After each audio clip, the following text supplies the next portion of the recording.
En el otoño de 1908, las comunidades aisladas de Virginia Occidental estaban sometidas a un estricto código de tradición y religiosidad.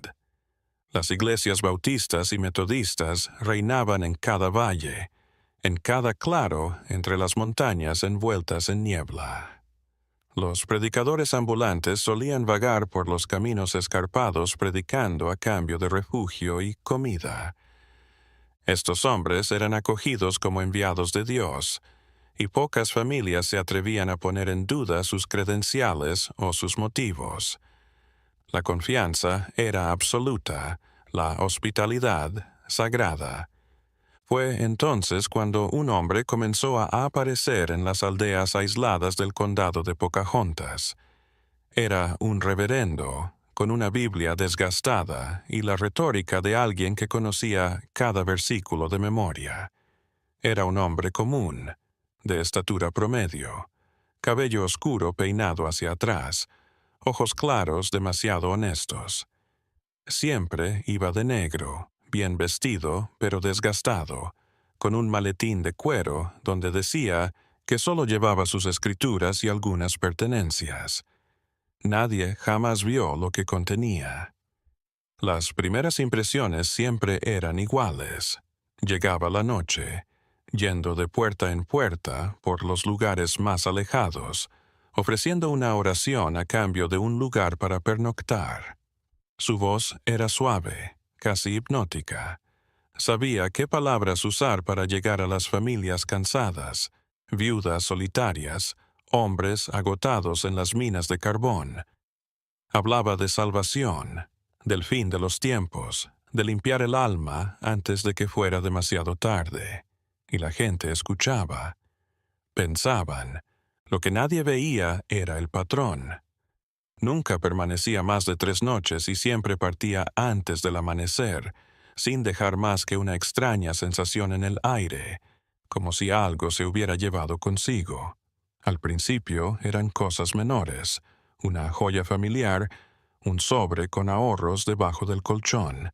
Nada que pudiera denunciarse, nada que pudiera manchar la reputación de un hombre de Dios. Pero luego comenzaron las ausencias. Aquellos que lo habían recibido simplemente desaparecían semanas después. No había cuerpo, no había signos de lucha. Era como si hubieran sido arrastradas fuera de la existencia. Los vecinos murmuraban, pero nadie unía los puntos. Después de todo, las desapariciones no eran raras en esa parte del mundo. Las montañas eran peligrosas. Los inviernos brutales y los accidentes ocurrían, o al menos eso era lo que todos querían creer. El reverendo siguió su camino, siempre hacia el sur, siempre a través de condados sin dejar rastro. Conocía la forma de eludir los grandes pueblos, donde los alguaciles hacían preguntas, las aldeas perdidas, las que ni siquiera figuraban en los mapas, donde los ancianos de la iglesia eran la única autoridad y la palabra de un predicador pesaba más que cualquier ley. Y mientras caminaba, algo más oscuro se estaba gestando. Cuentos susurrados en tabernas, destellos de narraciones de viajeros que juraban haber visto a este reverendo en lugares de crímenes sin resolver. Pero nada se verificaba, nada se profundizaba. ¿Quién iba a desconfiar de un hombre que recitaba las escrituras con tanta convicción? La niebla espesa que envolvía los valles Apalaches en esa época del año la hacía parecer un mundo de fantasía. Los árboles perdían sus hojas, dejando al descubierto ramas desnudas como dedos retorcidos apuntando al cielo gris.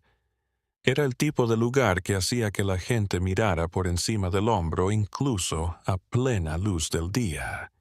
Y fue en este contexto que los murmullos iniciales comenzaron a tomar forma, volviéndose imposible de ignorar. En el condado de Greenbrier, una mujer llamada Martha había abierto su remota casa al reverendo. Viuda desde hacía 2 años, vivía sola en una cabaña de troncos al lado de un arroyo que atravesaba el bosque. Martha era generosa, su fe era inquebrantable. El día que el predicador llamó a su puerta una tarde de noviembre, ella lo invitó a entrar. Permaneció 3 días, rezando al amanecer y al atardecer, hablando de caridad, de desprendimiento de las cosas. La mañana siguiente a su partida, los vecinos más cercanos, a casi 3 kilómetros de distancia, observaron que no salía humo por la chimenea de Martha. Era extraño, pues siempre encendía el fuego antes del amanecer. Cuando finalmente fueron a revisar, la casa estaba vacía. La puerta estaba abierta, sus cosas estaban intactas, pero Martha se había ido. También faltaba su única joya, un broche de plata que había sido de su madre. El sheriff local lo catalogó como un accidente.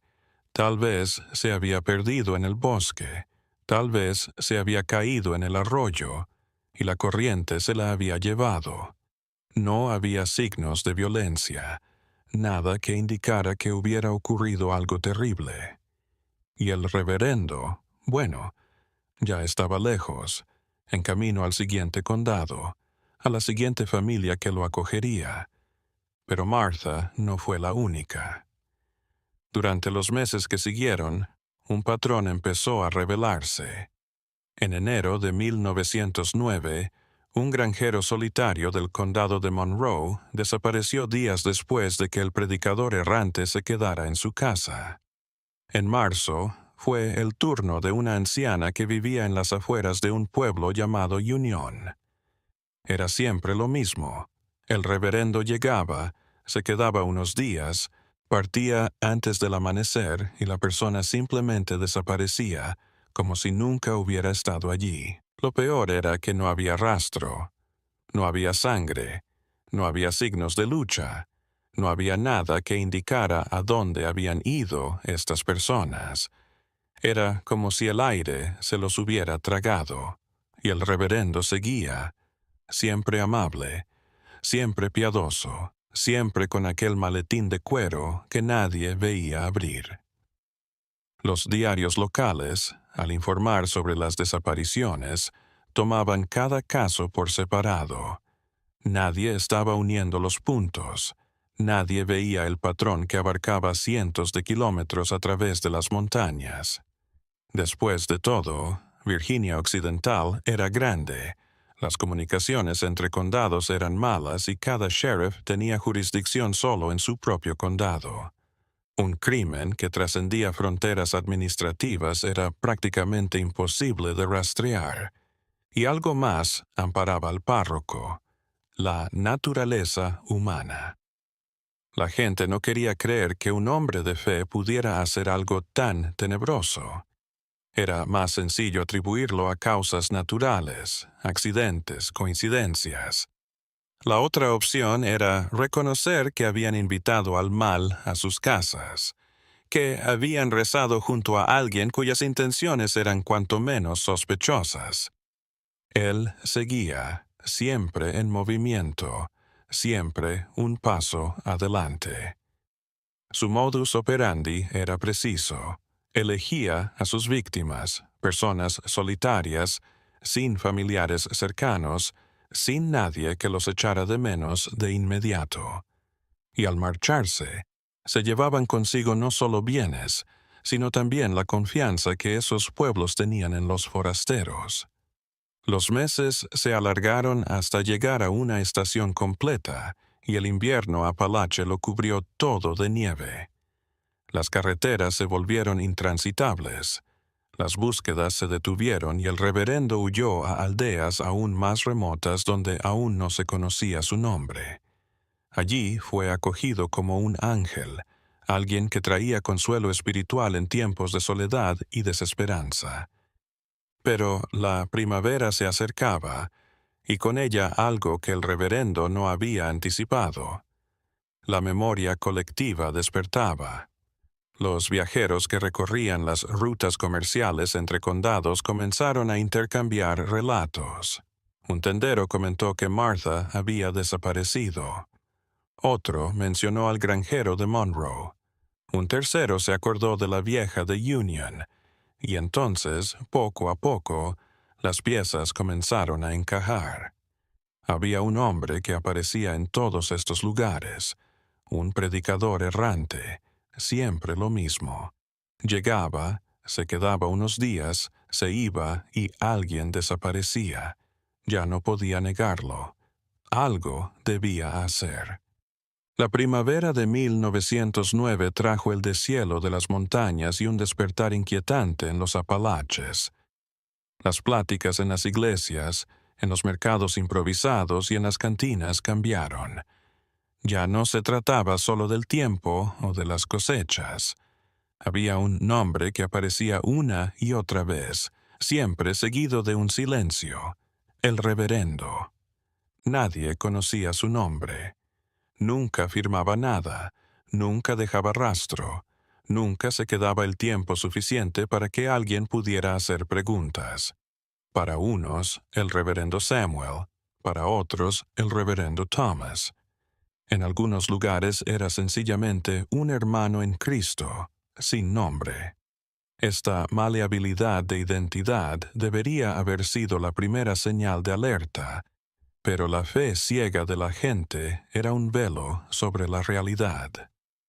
Un vendedor de telas llamado Howard, que viajaba por 5 condados diferentes en sus rutas regulares, notó algo inquietante. En cada parada oía lo mismo. Siempre hablaban del predicador errante y siempre desaparecía alguien tras él. Howard no era un hombre muy educado, pero tenía sentido común.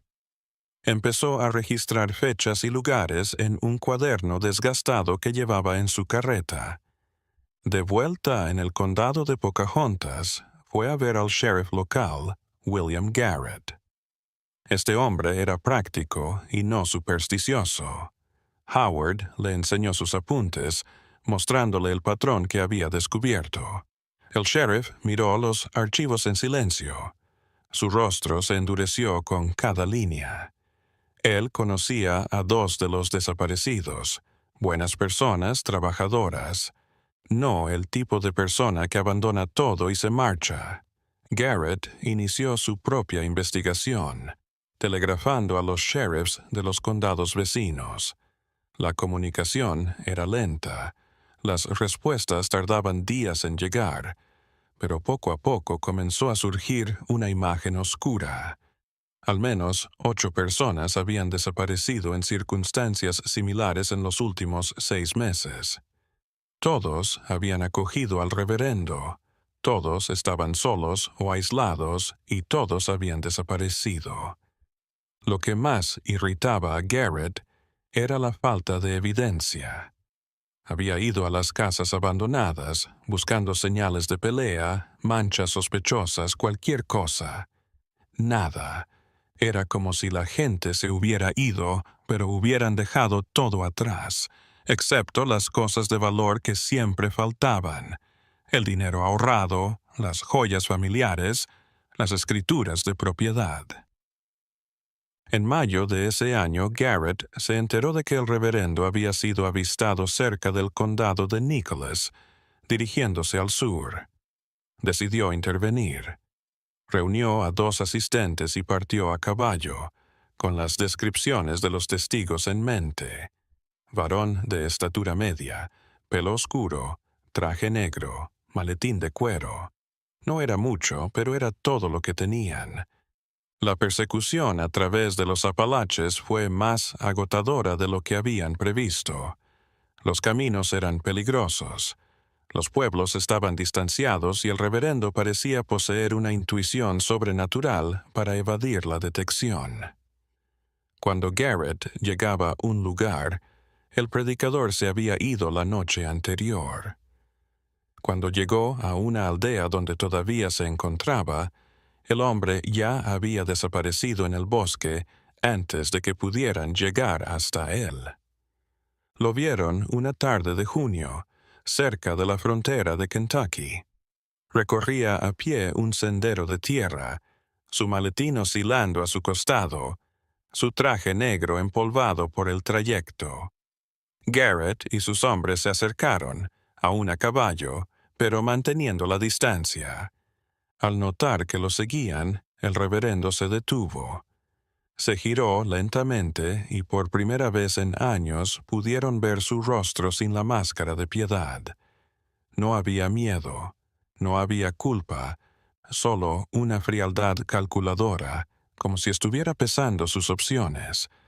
Sus ojos azules recorrieron a los tres hombres, analizándolos, midiéndolos. Garrett desmontó, su mano cerca del arma en su funda. Apareció y dijo que querían hablar sobre unas desapariciones. El reverendo sonrió.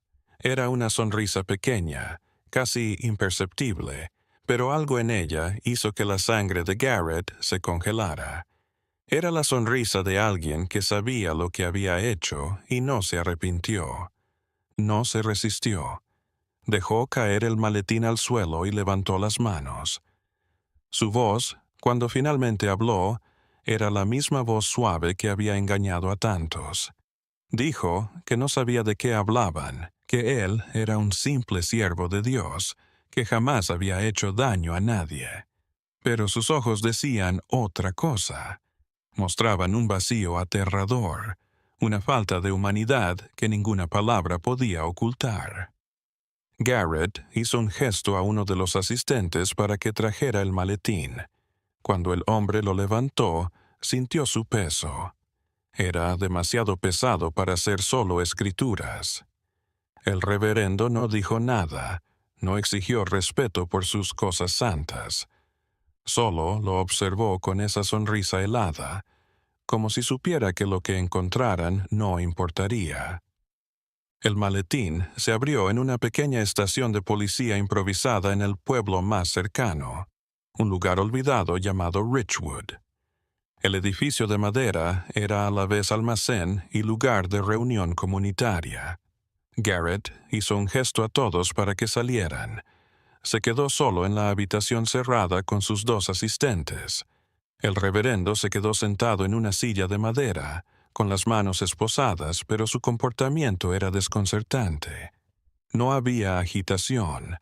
No había desesperación de alguien a punto de ser descubierto. Solo esa extraña calma, como si estuviera observando todo desde fuera, desapegado de la situación. Cuando los cierres del maletín se abrieron, lo que vieron en su interior dejó a los tres hombres sin aliento. No había Biblias, no había sermones, no había himnos. Lo que hallaron fue una serie de objetos personales cuidadosamente apilados: anillos, broches, cadenas de plata, pequeñas bolsas de lona llenas de monedas, cada pieza envuelta en tela, separada, como si fueran trofeos. Había cuadernos llenos de escritura elegante. Garrett tomó uno de los cuadernos y lo hojeó. Las hojas estaban llenas de anotaciones, fechas, condados, descripciones de casas, rasgos de la gente que lo había recibido. Todo estaba ahí, grabado con una exactitud perturbadora. El reverendo llevaba un registro de sus actos, no por arrepentimiento o confesión, sino por sistema. Era como un inventario, una lista de negocios. Una de las notas llamó la atención de Garrett. Era sobre Martha, la viuda del condado de Greenbrier. Se proporcionó una descripción de la ubicación exacta de su propiedad, el broche de plata, incluso la confianza excesiva que había tenido al aceptarlo. La última línea de la entrada era particularmente inquietante. Salida antes del amanecer. Sin complicaciones. Próximo destino, Monroe. Los asistentes hallaron registros similares para todas las desapariciones que habían examinado. El modelo estaba allí, registrado por la propia mano del reverendo.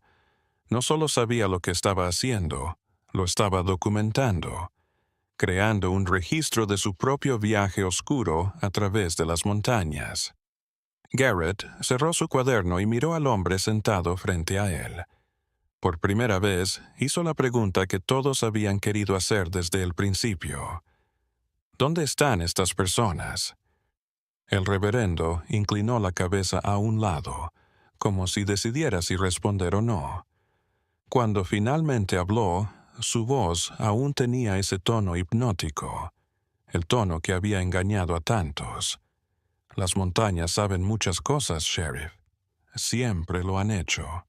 Siempre lo harán. No fue una declaración, pero fue suficiente. La manera en que se expresó, la manera en que mencionó las montañas, dejó en evidencia que sabía dónde se encontraban esas personas y que no tenía intención de revelarlo. Los días que siguieron se gastaron en tratar de sacar más información. Garrett trajo testigos, gente que había visto al reverendo, familiares de las personas desaparecidas. Cada encuentro era lo mismo. El predicador escuchaba, sonreía, pero nunca reconocía nada. Se había escudado en la falta de pruebas físicas. No había cuerpos, no había escenas del crimen, no había evidencia de violencia. Todo lo que tenían en su contra eran coincidencias y cosas robadas. Se le asignó un abogado, un joven idealista que pensaba que todo el mundo merecía una defensa. En una entrevista confidencial, el abogado trató de averiguar quién era este hombre. Le preguntó por su niñez, por qué se había vuelto predicador errante, por su fe. El reverendo respondía solo con citas bíblicas y metáforas vagas. Era imposible atravesar la fachada, alcanzar lo que había debajo. Mientras tanto, la noticia de la detención se extendió por los condados. Las familias de los desaparecidos condujeron durante días para mirar al hombre que pudo haber destruido sus vidas. Se reunieron fuera de la comisaría, sus expresiones llenas de dolor y confusión. Algunos querían justicia, otros solo querían explicaciones, saber qué había sucedido con sus seres queridos.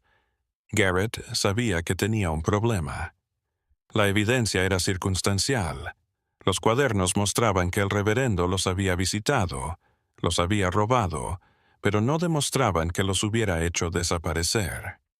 Un buen fiscal podría decir que era un simple ladrón, que la gente se había ido por otras razones después de que él se fuera. Entonces Garrett hizo algo peligroso. Armó grupos de búsqueda, voluntarios que conocían cada camino, cada valle, cada cueva en los alrededores de donde desaparecieron las víctimas. Si podían encontrar un solo cuerpo, tendrían su evidencia. La tarea era titánica.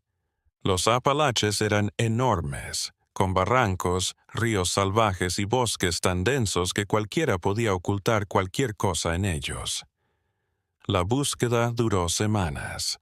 Los voluntarios soportaron lluvias, terrenos inestables y el cansancio de buscar kilómetros diarios sin hallar nada. Algunos perdieron la esperanza.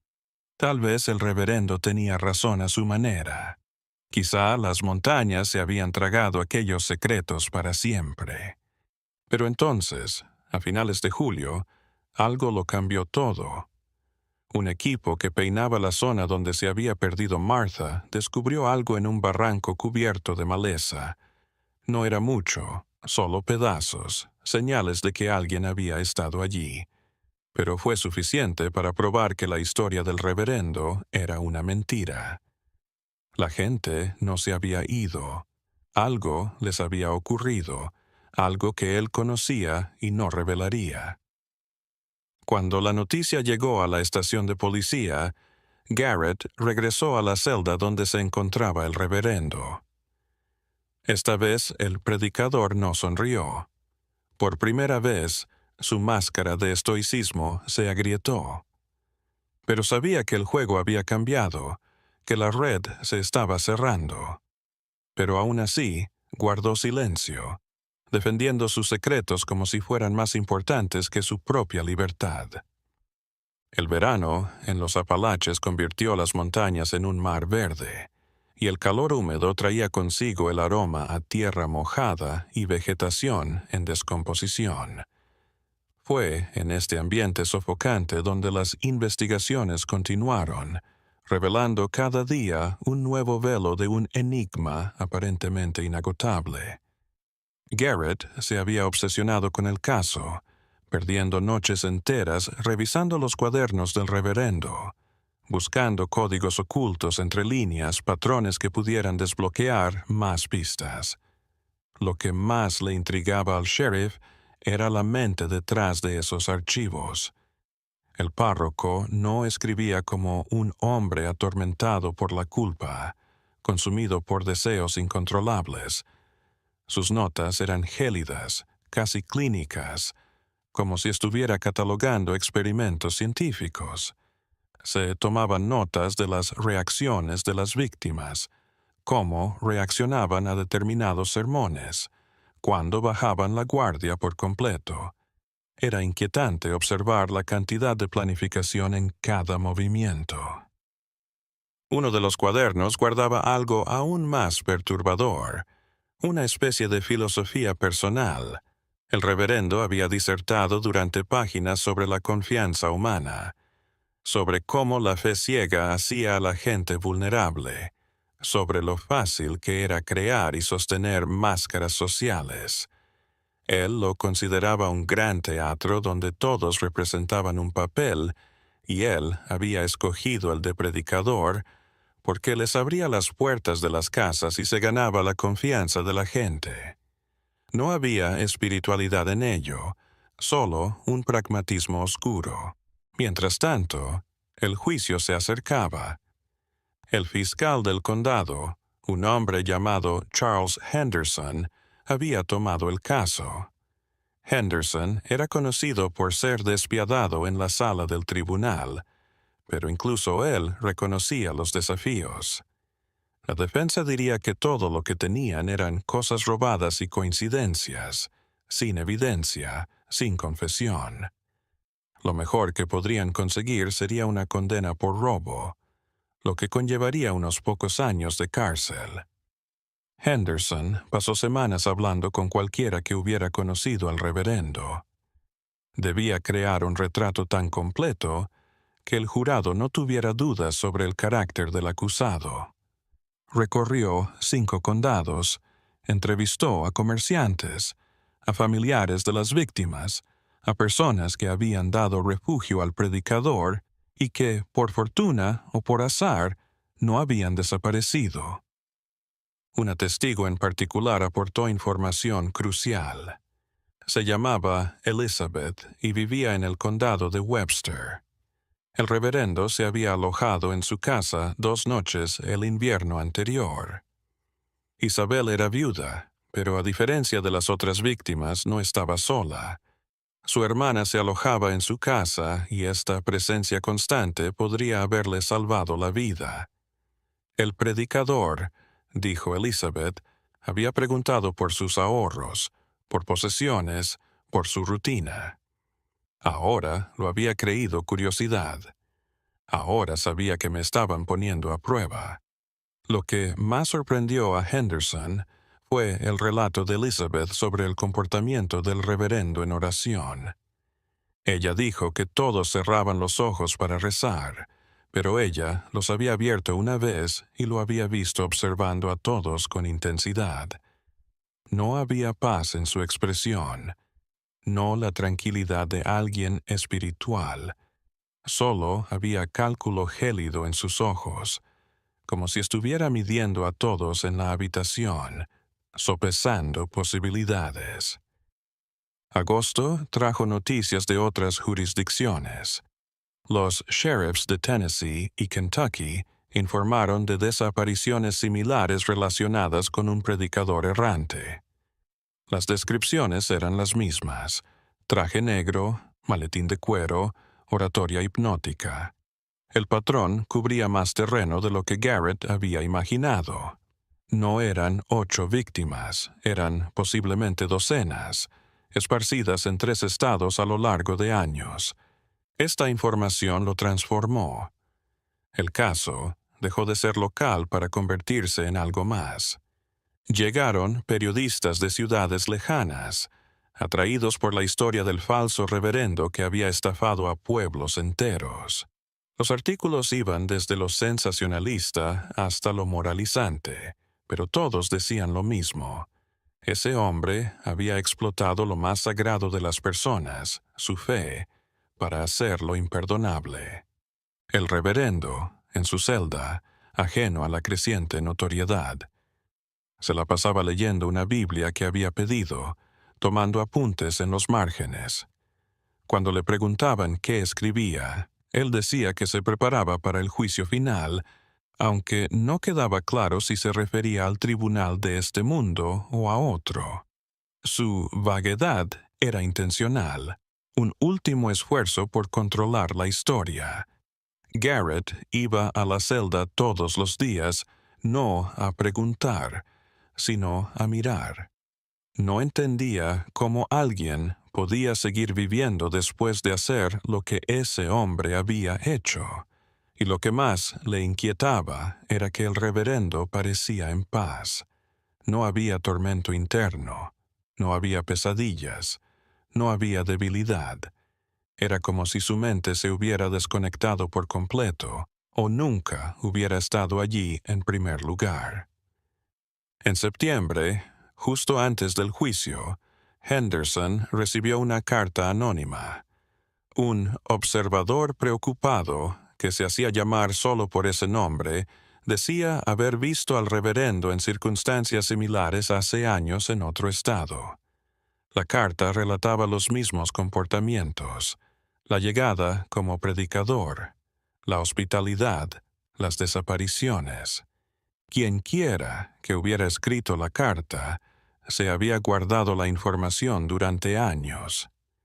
Tal vez por miedo a comprometerse, tal vez por falta de poder para demostrar algo en ese momento. Garrett y Henderson siguieron la pista. Encontraron antiguos informes de desapariciones similares que se remontaban al menos hasta 1905. Si la información era precisa, el reverendo había estado involucrado en esto durante al menos 4 años, tal vez más.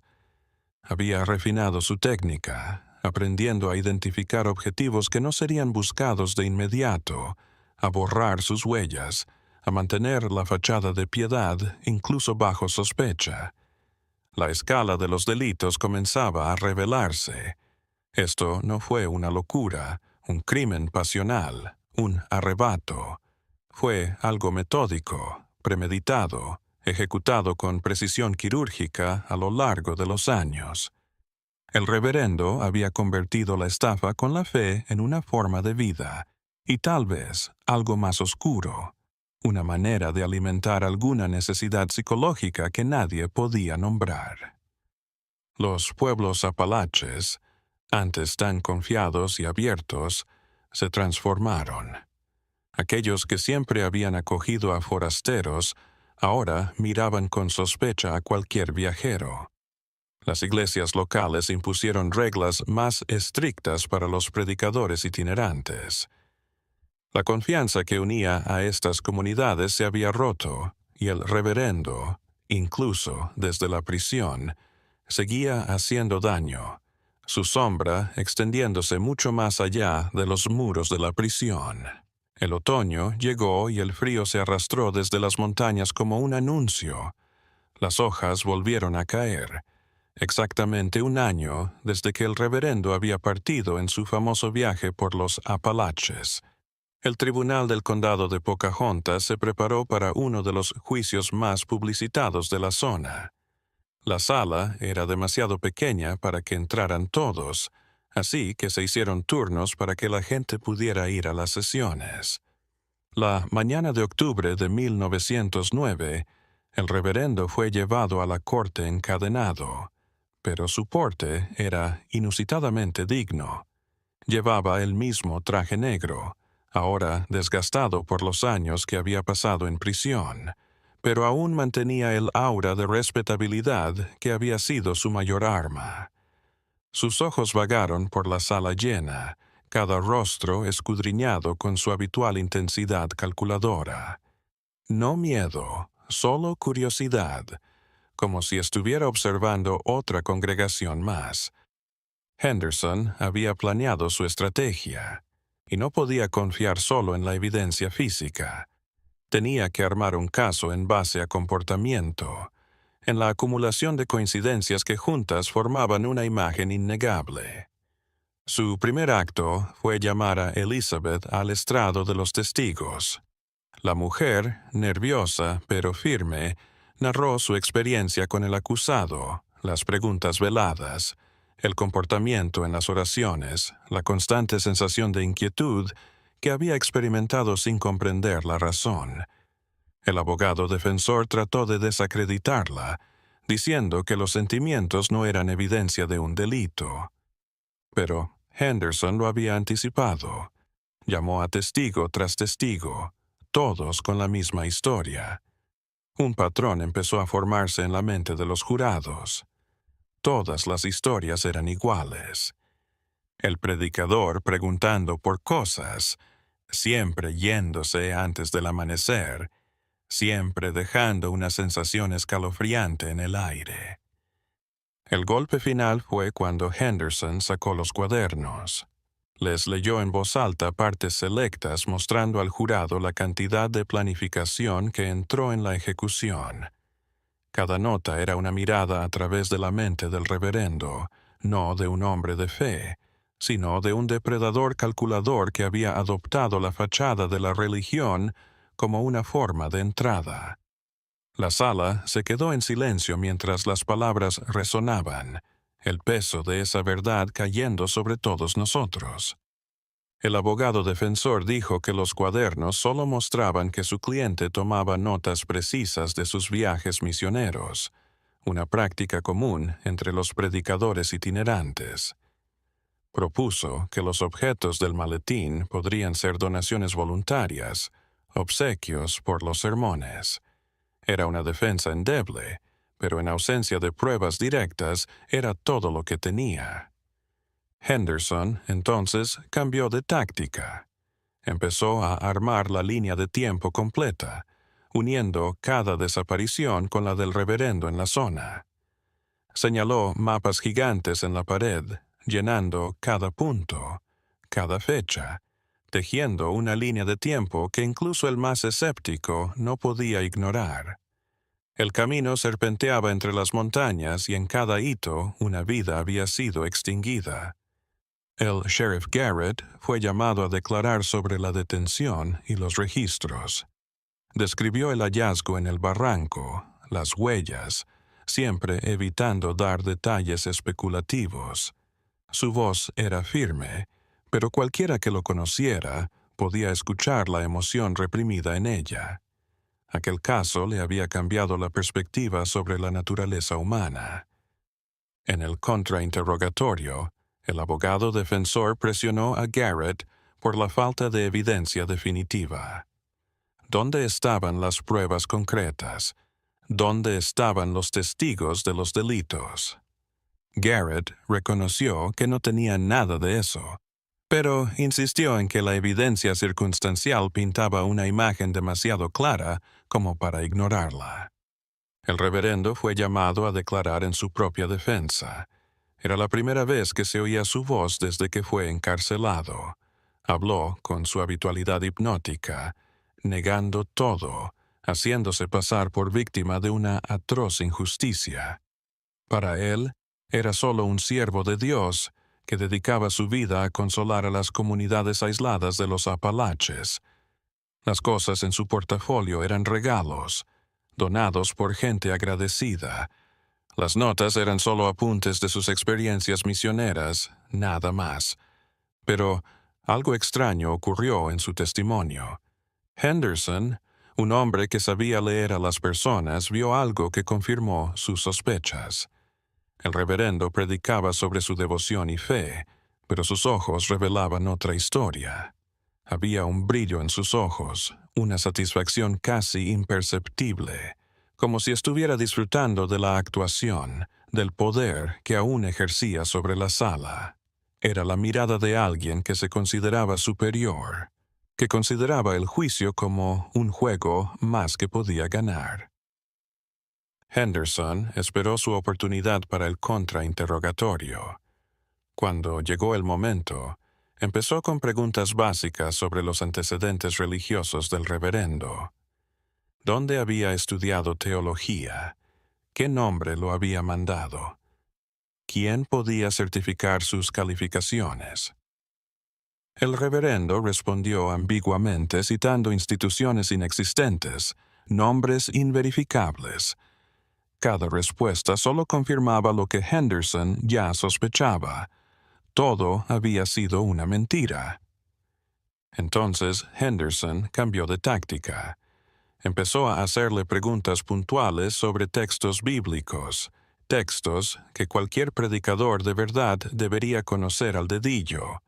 El reverendo vaciló. Sus respuestas se volvieron inseguras, esquivas. Se sabía los versículos más conocidos, los que cualquier persona que haya leído la Biblia de forma superficial conocería. Pero, cuando se le preguntó por una teología más profunda, por interpretaciones más complejas, demostró que su conocimiento era muy superficial, suficiente para impresionar a los legos, pero no para el cargo que ostentaba. La máscara se estaba resbalando y el reverendo lo vio. Su rostro se transformó ligeramente, la seguridad se desvaneció, reemplazada por algo más oscuro. Dejó de pretender ser un predicador y finalmente reveló una parte de sí mismo.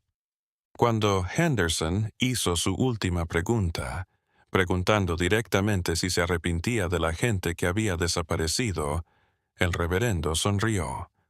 Una sonrisa gélida, inhumana, y solo dijo: «El arrepentimiento implica culpa, fiscal, y yo no acepto esa premisa». La sala se agitó en un murmullo. El juez tuvo que golpear su mazo varias veces para restaurar el orden. Esa respuesta había dicho más que cualquier palabra. Mostró saber lo que había pasado y no encontrarle nada de malo a lo que hizo. Fue la prueba final de que estaban lidiando con alguien diferente. Alguien cuya brújula moral giraba en una frecuencia diferente a la del resto del mundo. Los alegatos finales se extendieron por horas. Henderson repitió todo el caso, uniendo cada punto, cada declaración, cada pieza de evidencia en una historia que no dejaba lugar a dudas razonables. La defensa dijo que la correlación no era causalidad, que la falta de evidencia de primera mano debería llevar a una absolución, pero ambos sabían que el jurado había visto más que suficiente. El reverendo se sentó inmóvil, la sonrisa helada todavía jugando en las comisuras de su boca, mientras el jurado se retiraba a deliberar. Había perdido el control de la historia, pero parecía disfrutar de la idea de que sus verdaderos delitos nunca serían entendidos por completo. Las montañas guardarían sus secretos y esa idea parecía consolarlo perversamente. Fuera de la sala del tribunal, las familias de las víctimas esperaban. Algunos rezaban, otros solo lloraban. Todos sabían que cualquiera que fuera el resultado, los muertos no volverían. El juicio no les devolvería la vida, no llenaría el vacío de su ausencia, pero tal vez, solo tal vez, traería justicia, algún reconocimiento de que el mal que se había cometido no sería olvidado. El jurado deliberó toda la noche, hasta la madrugada. La sala de la corte se había despejado, pero cientos de personas permanecían fuera, agrupadas en pequeños círculos, hablando en voz baja, compartiendo teorías, especulando, recordando. Se encendieron hogueras en la plaza y la gente permaneció despierta, como si estuvieran velando por algo perdido hace mucho tiempo. El aire de octubre estaba cargado de una tensión que parecía anunciar algo más que un simple veredicto. Henderson se quedó en su oficina improvisada, revisando sus notas por enésima vez. Había hecho todo lo posible, pero la duda lo consumía. Los veredictos circunstanciales siempre eran una apuesta. Confiaban en que el jurado atara los cabos, en que viera el cuadro donde otros veían solo puntos. Un solo jurado dudoso podría colgar el jurado, y eso significaría volver a empezar. Garrett estaba fuera, fumando su pipa, contemplando las estrellas a través de las copas de los árboles. Pensó en las familias que habían confiado en él para que revelara la verdad, en Martha, en todos los demás cuyos destinos seguían siendo un enigma. La impotencia de conocer la verdad y no poder demostrarla del todo lo agobiaba. Había gastado meses de su vida en el caso, descuidando otras cosas, otros casos, porque se sentía en el deber de verlo hasta el final. En su celda, el reverendo dormía, o al menos eso parecía. El guardia que lo había vigilado durante la noche diría después que hubo momentos en que juraría que el recluso estaba despierto. Sus ojos entrecerrados, observando las sombras moverse en las paredes a la luz de la lámpara. No había ansiedad en sus ojos, no había tormento en ellos como cabría esperar de alguien en vísperas de un juicio por delitos tan graves. Era como si el resultado no importara, como si ya hubiera aceptado cualquier resultado con la misma apatía con la que aceptaba todo lo demás. Las horas se arrastraron. Algunos de los que habían esperado se habían quedado dormidos, apoyados en los árboles o en las escaleras de los edificios cercanos, pero muchos permanecieron despiertos, demasiado nerviosos por el momento en que se dictaría la justicia. Entre ellos, periodistas de periódicos lejanos tomaban notas y adivinaban qué titulares harían si ganaba o perdía. Fue hasta el amanecer, cuando la luz tenue comenzó a teñir el cielo de naranja, que la campana del Palacio de Justicia resonó 3 veces. El jurado había llegado a un veredicto. El sonido resonó por las montañas. El mundo pareció contener la respiración. La gente se puso en pie, sacudiéndose el sueño de una noche sin descanso, y acudió a la corte en una silenciosa procesión ritual. La sala volvió a llenarse, ahora con caras cansadas y tensas. El juez volvió a su asiento. Su rostro no mostraba nada de lo que estaba por venir. Los jurados se pusieron en fila, sin mirar siquiera al acusado, una señal para muchos. Henderson y el abogado defensor tomaron asiento, ambos agotados, ambos conscientes de que no había nada más que pudieran hacer sino esperar. Trajeron al reverendo, todavía encadenado, y por primera vez desde que comenzó el juicio, algo en su rostro era diferente. No miedo, sino la conciencia de que el juego había terminado, de que no había más jugadas posibles, no más manipulaciones para cambiar el resultado. Se sentó tranquilamente, sus manos entrelazadas en su regazo, su mirada fija en la nada. El capataz del jurado, un granjero de 60 años con las manos callosas, se puso en pie cuando se le llamó. Su voz se quebró un poco al hablar, no por duda, sino por la magnitud del momento. Le habían elegido sus compañeros para hablar por ellos a través de las montañas por generaciones. Cuando finalmente dijo culpable, la palabra resonó en la sala como un trueno lejano, y un suspiro colectivo pareció escapar de todos a la vez. Culpable de robo, culpable de fraude y, lo más importante, culpable de complicidad en las desapariciones sin evidencia física de por medio. El jurado había considerado que el patrón era demasiado claro, que la evidencia circunstancial sumada creaba un caso más allá de toda duda razonable. Habían mirado a través de la máscara, al depredador detrás del predicador. El reverendo no se movió. No hubo derrumbes ni juramentos de inocencia. Solo seguía mirando hacia la nada, como si el juicio fuera una formalidad que ya esperaba. Pero quienes lo conocían podían notar un cambio en sus ojos, una frialdad que se intensificó aún más, si es que eso era posible. La sentencia llegaría más tarde, pero todos conocían el veredicto: cadena perpetua en la penitenciaría estatal. No habría ejecución. La falta de cuerpos hacía imposible presentar cargos de asesinato en primer grado, pero el efecto práctico sería el mismo. El reverendo pasaría el resto de su vida en prisión, separado de la sociedad que tanto había dañado. Fuera, mientras la noticia se extendía, la reacción fue variada. Hubo alivio, sí, una sensación de que se había logrado algo, pero también había tristeza. El conocimiento de que la justicia, por bienvenida que fuera, no podía deshacer el daño. Las víctimas seguían desaparecidas, sus familias seguían sin respuestas y las cicatrices en las comunidades perdurarían. Henderson se permitió una sonrisa antes de regresar al trabajo. Sabía que el caso no había terminado. Aún quedaba la tarea de encontrar a las víctimas, de dar a las familias el cierre que merecían. Los días siguientes redoblaría la búsqueda, explotaría la condena para obligar al reverendo a confesar dónde ocultaba los cuerpos. Era una esperanza tenue, pero era todo lo que tenían. Garrett, mientras tanto, estaba dividido. Ganar en la corte era crucial, pero le dejaba un sabor amargo en la boca.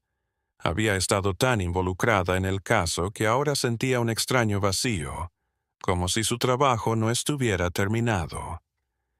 Mientras las montañas tuvieran sus secretos, mientras esas personas permanecieran desaparecidas, no habría paz para nadie. En los días que siguieron al veredicto, los periódicos de toda la zona informaron sobre el caso. Los titulares iban desde lo sensacionalista a lo reflexivo, pero todos coincidían en que el juicio del falso reverendo era importante. Era un recordatorio sombrío de que el mal podía portar cualquier rostro, que la confianza era una fortaleza y una debilidad, y que las sociedades debían estar alertas sin perder su humanidad. El reverendo fue llevado a la penitenciaría una mañana gris de noviembre. Encarcelado en un vagón cerrado, recorrió las mismas montañas por las que había cabalgado en libertad apenas un año antes. Pero esta vez no había libertad al final del camino, solo muros altos y barras de hierro que lo alejarían del mundo para siempre. En el trayecto, los guardias dijeron que se quedó callado, observando a través de las rendijas del carro el paisaje. Si había algo en su mirada, nadie podía decirlo. Se había vuelto un enigma, algo imposible de entender para cualquier persona normal. Cuando llegó a la cárcel, el reverendo fue registrado, despojado de su traje negro y vestido con el uniforme a rayas de los reclusos. Fue la muerte simbólica de su yo como predicador, la muerte final de la máscara que había llevado durante tanto tiempo. Pero incluso allí, despojado de sus insignias religiosas, conservaba esa presencia inquietante, esa serenidad antinatural que incomodaba incluso a los guardias. Fue puesto en aislamiento, no como castigo, sino como medida de seguridad. Las autoridades temían que sus poderes manipuladores se extendieran a otros reclusos, que pudiera encontrar nuevas víctimas incluso tras las rejas. Y tal vez tenían razón. Incluso en silencio, incluso solo, el reverendo parecía portar una amenaza que no podía contenerse dentro de los muros de piedra. Las semanas se transformaron en meses, y la vida en las montañas Apalaches volvió poco a poco a la normalidad, pero no la misma normalidad de antes. Había una nueva reserva en la forma en que interactuaban, una sospecha que antes no estaba presente. Las iglesias continuaban recibiendo predicadores itinerantes, pero ahora verificaban, exigían credenciales, llamaban a otras iglesias para confirmar identidades. La inocencia se había ido, sustituida por una vigilancia triste. El invierno de 1910 se abalanzó sobre los Apalaches con una furia inusitada, sepultando pueblos enteros bajo ventiscas y convirtiendo las montañas en un laberinto blanco e inexplorable. Era como si la naturaleza misma estuviera sellando sus secretos, cubriendo con su aliento gélido cualquier pista que pudiera quedar en barrancos y bosques profundos. Las búsquedas se detuvieron durante meses y la impotencia de no poder continuar buscando pesó sobre todos los que trabajaban en el caso. En la penitenciaría estatal, el reverendo se ajustó a la vida carcelaria con la misma facilidad desconcertante con la que se había adaptado a cualquier otra situación.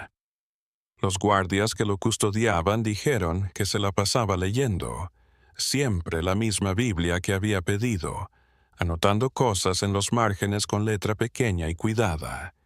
Cuando le preguntaban qué escribía, solo decía que estaba preparando sermones para cuando saliera, algo que todos sabían que era imposible dada su cadena perpetua, pero que mostraba su desconexión de la realidad o, quizás, una ironía oscura que solo él comprendía. El director de la prisión, un hombre maduro llamado Robert Sullivan, llevaba registros de todos los reclusos a su cargo, pero el reverendo fue tratado.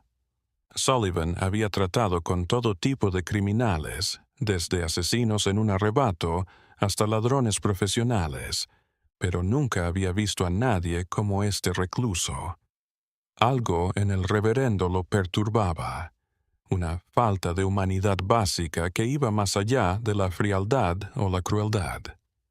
En sus escasas conversaciones, Sullivan trató de descifrar qué impulsaba al hombre. Preguntó por su infancia, por lo que le había impulsado a hacerse predicador errante como tapadera de sus delitos. El párroco respondía con relatos vagos y contradictorios que variaban en cada encuentro. Una vez comentó que se había criado en una granja del sur. En otra, habló de una escuela citadina en una ciudad que nunca llegó a nombrar. Ya no se podía decir dónde terminaba la realidad y comenzaba la fantasía.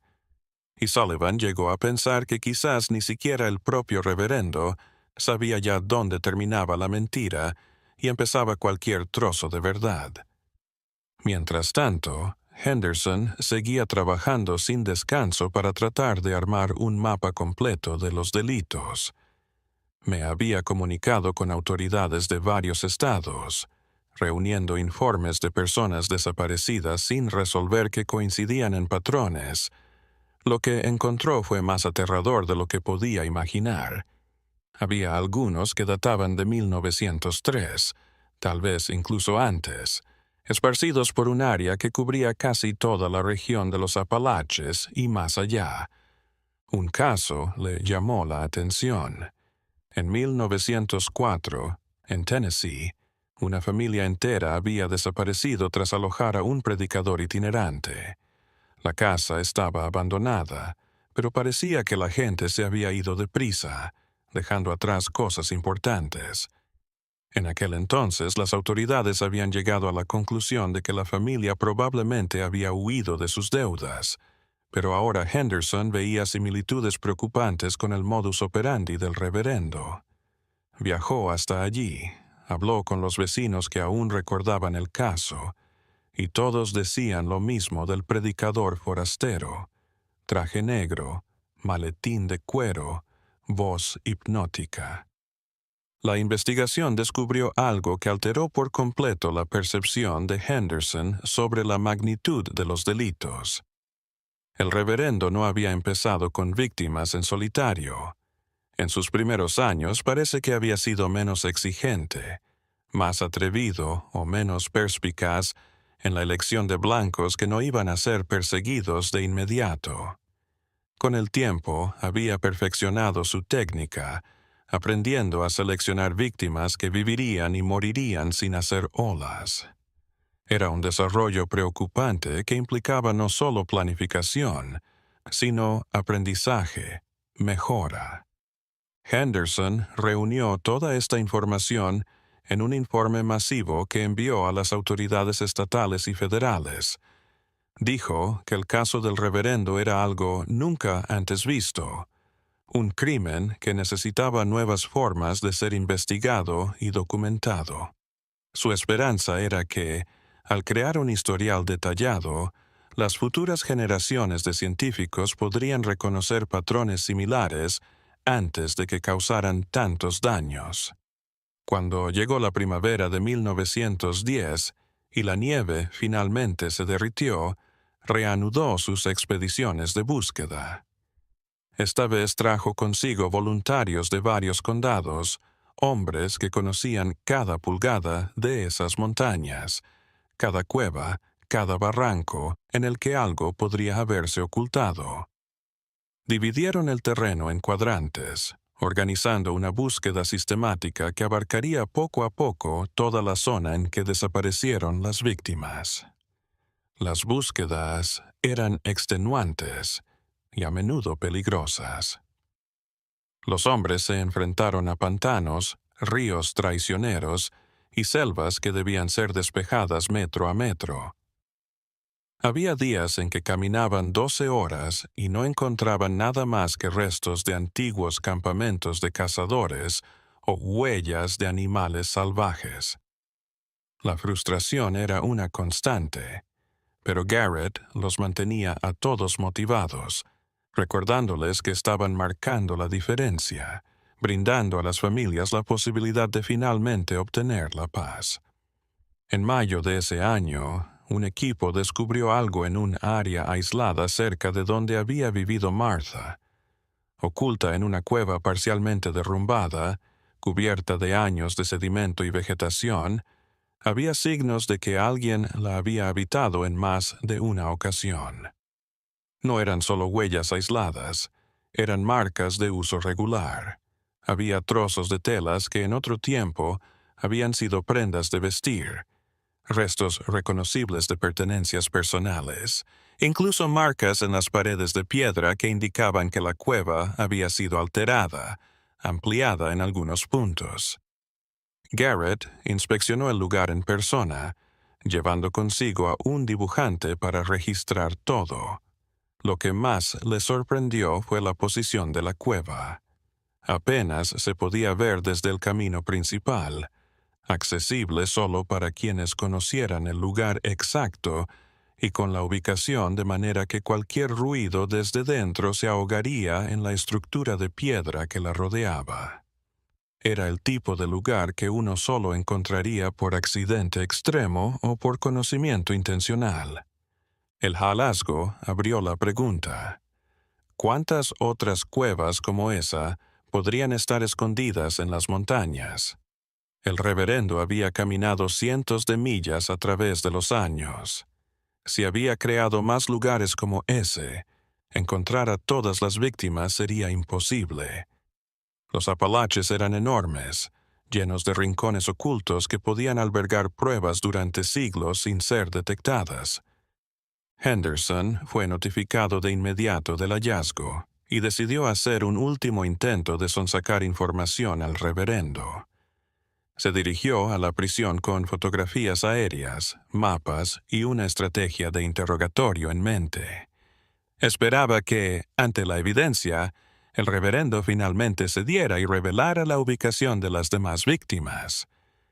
La reunión se llevó a cabo en una pequeña habitación sin ventanas, con solo una mesa de por medio entre Henderson y el recluso.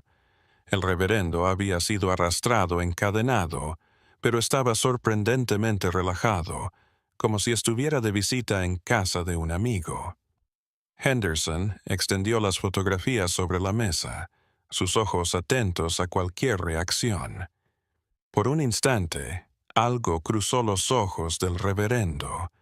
Reconocimiento o sorpresa de que hubieran encontrado ese lugar en particular, pero fue fugaz, su máscara habitual de indiferencia volviendo a su lugar.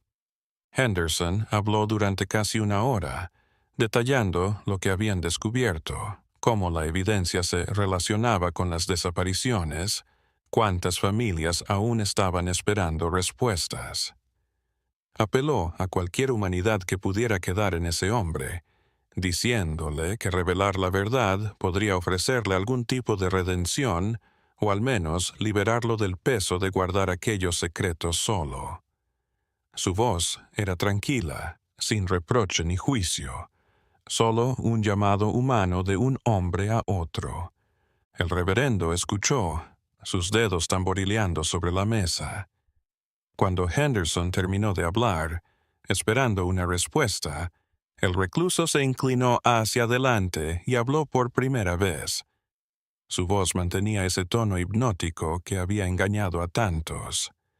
Dijo: «Fiscal Henderson, ha estado perdiendo el tiempo intentando entender algo que no puede entender. Las montañas siempre han sido celosas de sus misterios, antes de que llegara, mucho después de que me fuera. Lo que ha descubierto es apenas una sombra, un pedazo, y aunque viviera 100 años no podría encontrar todas las respuestas que busca. Hay cosas que es mejor no saber». Fue frustrante y revelador. El reverendo básicamente estaba confirmando que había más, mucho más de lo que habían encontrado, pero se negaba a dar detalles. Era su última manera de control, su manera de garantizar que, incluso en prisión, incluso derrotado, aún tenía el control de la historia, aún tenía secretos que cazarían a los investigadores durante años. Henderson probó de todo. En las horas que siguieron se dio mejores condiciones en la prisión, incluso la posibilidad de traslado a un ala menos restrictiva. Nada funcionó. El reverendo había considerado que llevarse sus secretos a la tumba era más importante que cualquier cosa que pudiera obtener por cooperar. Había una maldad en ello, una satisfacción perversa en saber que su nombre viviría para siempre gracias a lo que nunca se sabría. Cuando Henderson finalmente salió de la cárcel, estaba más que cansado. Era el agotamiento de chocar contra un muro, de lidiar con una mente que parecía regirse por una lógica alienígena. Había empleado todos los recursos a disposición de un fiscal y, sin embargo, sabía que miles de preguntas quedarían por siempre sin respuesta. Las búsquedas continuaron intermitentemente durante los meses siguientes, pero con menor intensidad. La verdad era que no tenían recursos ilimitados, que otros casos esperaban, que la vida continuaba a pesar de los enigmas sin resolver. Finalmente, se encontraron 2 cuevas más, cada una con piezas más de evidencia que encajaban con el patrón, pero que no lograron resolver el misterio. Era como armar un rompecabezas imposible donde la mayoría de las piezas se habían perdido para siempre. Los pueblos apalaches fueron creando poco a poco una nueva historia. El caso del falso reverendo se convirtió en folclore, una historia que se contaba en las noches oscuras para recordar que no todo lo que se presenta como sagrado lo es en realidad.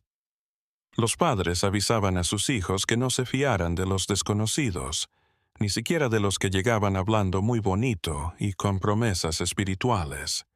Fue una lección dura, pero necesaria. Los periodistas se mantuvieron interesados en el caso durante años, regresando para escribir actualizaciones, teorizando sobre cuántas víctimas podría haber habido, especulando sobre la psicología detrás de los asesinatos. Algunos lo abordaron con la seriedad que merecía, otros cayeron en el sensacionalismo, transformando la tragedia real en morbo. A Henderson le repugnaba esto último. Le parecía una falta de respeto a los muertos y a sus familias. Los años se arrastraron para aquellos que habían sido rozados por el caso. El tiempo seguía su curso. Las estaciones se sucedían, pero el peso de lo ocurrido se cernía sobre la montaña como una niebla que nunca se disiparía del todo. En 1912, Garrett finalmente se retiró como sheriff, entregando la placa a un hombre más joven que heredaría no solo el cargo, sino también el legado sin resolver que definiría su propia carrera. En sus últimos días en la oficina, Garrett ordenó todos los archivos del caso del reverendo. Estableció un método de catalogación minucioso, de modo que cualquier futuro investigador pudiera hacerse una idea de la magnitud y complejidad de los delitos. Había mapas señalados con todas las localizaciones conocidas, líneas de tiempo, transcripciones de declaraciones, copias de los cuadernos del reverendo. Era un archivo maldito, retazos de algo horrible que había pasado por allí. El nuevo sheriff, un hombre llamado Thomas Crawford, se sorprendió por la obsesión meticulosa que mostraban los papeles. Había escuchado sobre el caso, todos en la zona lo habían hecho, pero ver la evidencia de la investigación era otra cosa. Había algo heroico en aquel trabajo, algo más allá del deber. Garrett lo había hecho su misión y ahora esa carga recaía en otras espaldas. Henderson también fue disminuyendo el ritmo. Nunca dejó por completo el caso, escribiendo a autoridades en otros estados, siempre en busca de cualquier información nueva que pudiera resolver casos antiguos. A veces llegaban cartas, gente que decía saber algo del reverendo, avistamientos imposibles, teorías conspirativas descabelladas. La mayoría eran solo fantasías de mentes imaginativas, pero él seguía cada pista, incapaz de descartar la posibilidad de hacer un nuevo descubrimiento. En la prisión, el reverendo continuó su vida solitaria con una regularidad perturbadora. Los años no lo afectaban como a otros reclusos. Mientras los hombres a su alrededor envejecían, se rompían bajo el peso del encierro o hallaban la redención en la religión o el arrepentimiento, el reverendo permanecía esencialmente inmutable. Aún leía su Biblia todos los días, aunque las páginas estaban tan desgastadas por el uso que las palabras apenas eran legibles. Algunos guardias decían que ya se sabía de memoria cada verso, y solo seguía con el ritual por costumbre o por alguna razón que solo ella conocía en su mente retorcida. El alcaide Sullivan, ya conocedor de las costumbres de su recluso más peculiar, empezó a dejar constancia de sus andanzas en un diario. No era su labor, pero casi compulsivamente registraba lo que veía. Algo en este caso era diferente, algo que pensaba que futuros profesionales del comportamiento humano querrían analizar. Sus informes eran clínicos, pero a veces mostraban una frustración por no poder romper la superficie de este hombre. Una entrada de 1913, por ejemplo, detallaba un incidente en el que otro recluso había logrado gritarle algo al reverendo a través de las paredes de las celdas de aislamiento. El reo había preguntado si el reverendo temía a la muerte, si temía el juicio que decía que le esperaba. La respuesta del reverendo, según Sullivan, había sido inquietante en su sencillez. El miedo requiere incertidumbre, y yo no tengo incertidumbre sobre nada. Era una afirmación que no solo mostraba falta de arrepentimiento, sino una creencia total en su propia visión del mundo, por muy retorcida que fuera. Mientras tanto, las comunidades apalaches seguían sanando, aunque las cicatrices permanecían para cualquiera que supiera dónde mirar. Las iglesias, que antes abrían sus puertas a cualquier viajero, ahora ponían cerraduras. Las familias que antes abrían sus puertas a desconocidos con los brazos abiertos ahora preguntaban, pedían referencias y mantenían la distancia hasta que se pudiera ganar su confianza. Fue un cambio triste, pero necesario. El final de la inocencia perdida para siempre. Martha, la viuda que había sido una de las primeras víctimas conocidas, se convirtió en un símbolo renuente de todas las desapariciones. Su nombre se mencionaba en los sermones como advertencia de que incluso los más fieles podían ser engañados, que la fe verdadera exigía discernimiento más allá de la simple adhesión. Su cabaña abandonada finalmente se derrumbó, devorada por la maleza, pero la gente aún acudía al lugar de vez en cuando y dejaba flores silvestres o pequeñas cruces de madera como tributo improvisado. En 1915, Henderson recibió una carta sorprendente de un psiquiatra que trabajaba en una institución lejana.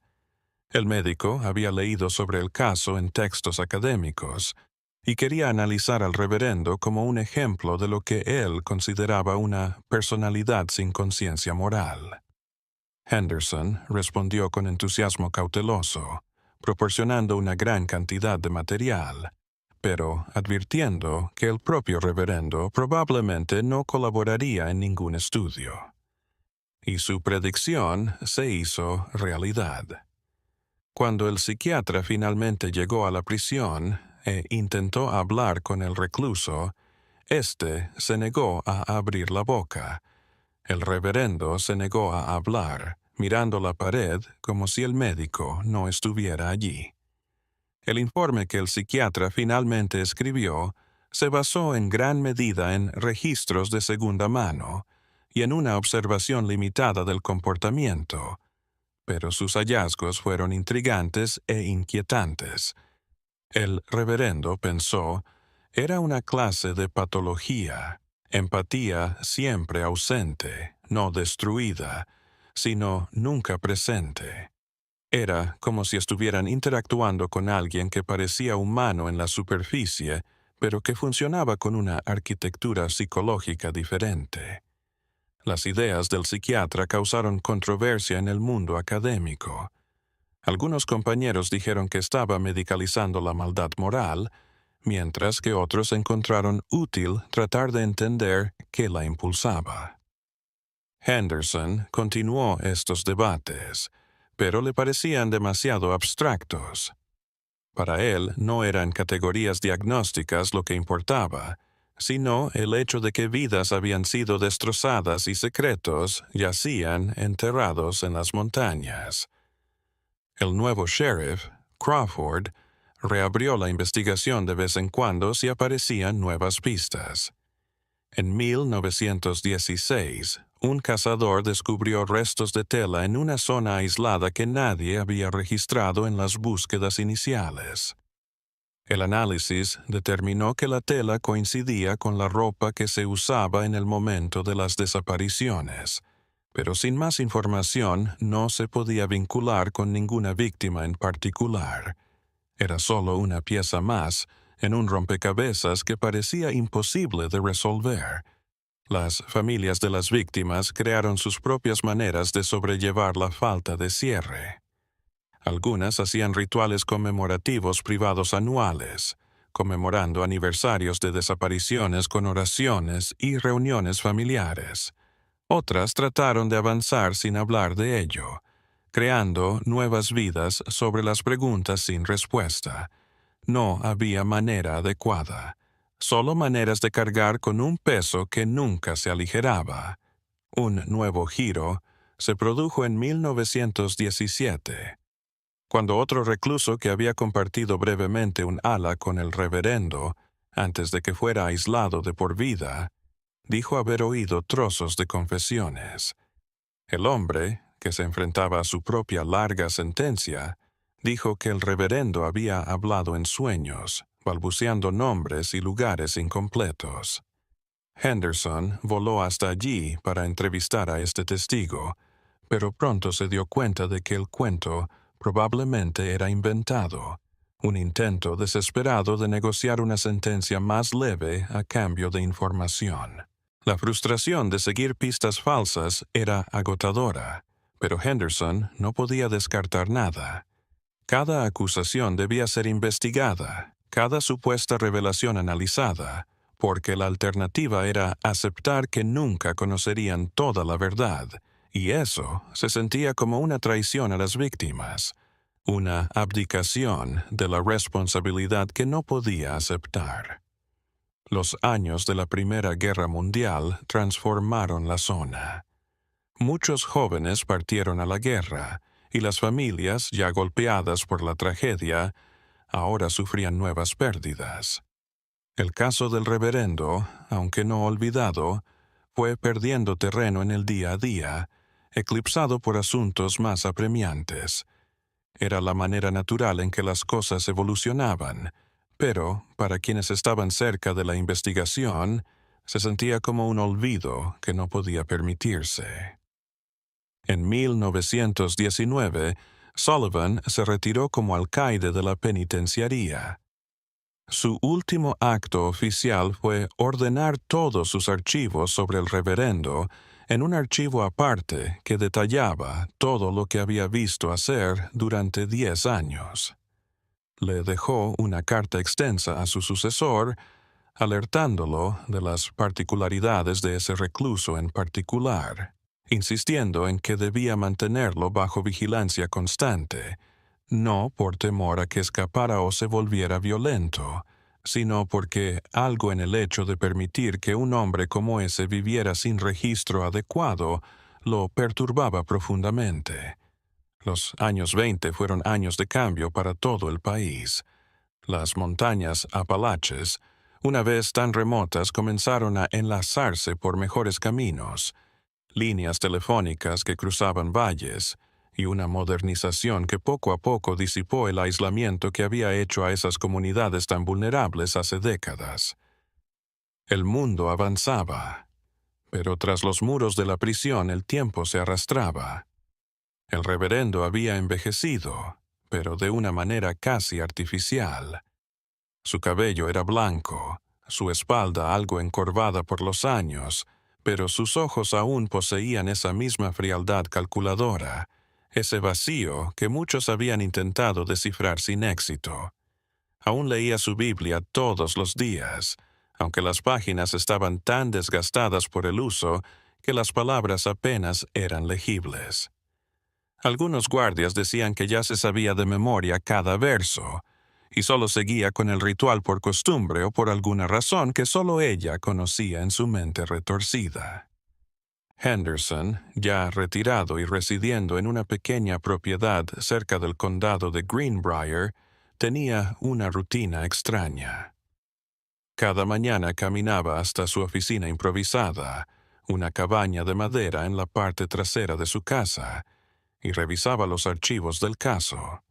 Ya no era una búsqueda, sino una especie de meditación oscura, una inmersión en la esperanza de hallar patrones perdidos, enlaces que finalmente revelaran la verdad. Su esposa estaba preocupada por esta obsesión, pero había aprendido a no meterse en el camino. Era algo que debía hacer, algo más allá de la jubilación o la practicidad. En 1924, Henderson se enteró de que el reverendo se había enfermado. La edad y el encierro al fin estaban pasando factura. Los médicos de la prisión le dieron solo unos meses de vida, tal vez semanas. Henderson se sintió de repente impaciente. Si había alguna oportunidad de obtener una última confesión, una admisión, una pista de dónde estaban las víctimas, era ahora, con la muerte acercándose y finalmente rompiendo esa fachada de silencio. Llegó a la prisión una tarde otoñal, el aire perfumado con hojas muertas y la promesa del invierno acechando. El nuevo alcalde lo recibió con respeto, consciente de la importancia histórica del momento. Recorrieron los pasillos en penumbra hasta la celda de aislamiento donde el reverendo había pasado los últimos 15 años de su vida. El recluso estaba tumbado en una cama angosta, tapado con una manta fina. Su respiración era entrecortada, cada bocanada de aire parecía un esfuerzo. Cuando Henderson entró, el reverendo giró la cabeza lentamente y sus ojos se encontraron. Había comprensión en sus ojos, una lucidez que desafiaba su cuerpo en descomposición. Henderson arrimó una silla y se sentó al lado de la cama. Ya no tenía paciencia para preguntas elaboradas, para tácticas de sacar información. Habló con sencillez, desde el corazón, de las familias que aún esperaban, del peso de aquellos secretos, de la posibilidad de hacer algo bien antes del final. Su voz era tranquila, sin reproche ni juicio, solo una súplica humana básica de un hombre a otro. El reverendo escuchó, sus ojos fijos en el techo manchado de la celda. Los minutos pasaron y Henderson comenzó a asumir que incluso en sus últimos momentos este hombre no hablaría.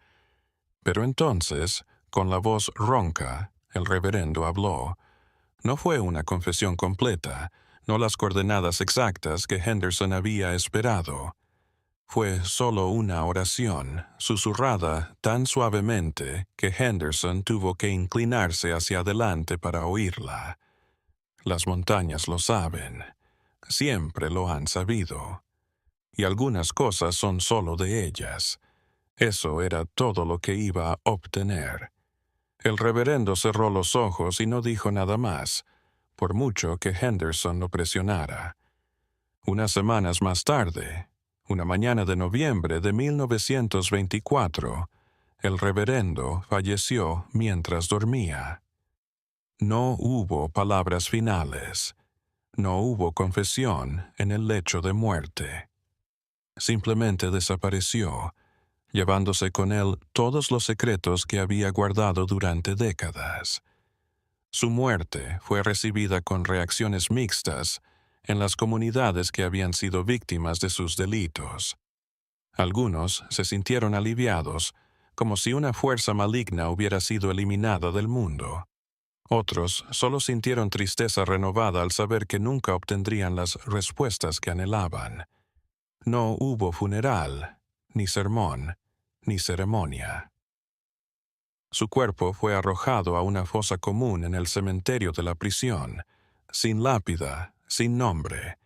Fue el último disfraz para alguien que había llevado tantos falsos en vida. Henderson vivió unos años más y murió en paz en 1929. Sus archivos del caso fueron donados a la biblioteca del condado, donde permanecieron como un recordatorio silencioso de los acontecimientos que habían definido a una generación. Garrett había muerto años atrás, llevándose consigo recuerdos de senderos buscados que siempre parecían escapar de su alcance. Las décadas que siguieron trajeron más cambios a los montes Apalaches. Los pueblos se expandieron, la tecnología mejoró y nuevas generaciones nacieron sin recordar lo que había atormentado a sus abuelos. La historia del falso reverendo se desvaneció un poco en el recuerdo, sacándose a relucir de vez en cuando en las charlas del ayer, pero sin el impacto emocional del momento. Pero algo quedó. Por las noches, cuando la niebla se arrastraba por los valles y las montañas se recortaban contra el cielo oscuro, algunos todavía pensaban en aquellos días oscuros. Las cuevas encontradas quedaron selladas, conocidas solo por archivos polvorientos. Las demás, las perdidas, aún vagan en algún rincón de aquellas montañas milenarias. La historia nos enseña que nada es lo que parece, que la confianza es algo que hay que otorgar con cuidado y que algunas preguntas nunca encontrarán respuestas definitivas. Las montañas aún albergan sus secretos hoy, testigos silenciosos de acontecimientos que desafiaron la comprensión y que quizás nunca revelarán por completo los misterios que aún guardan.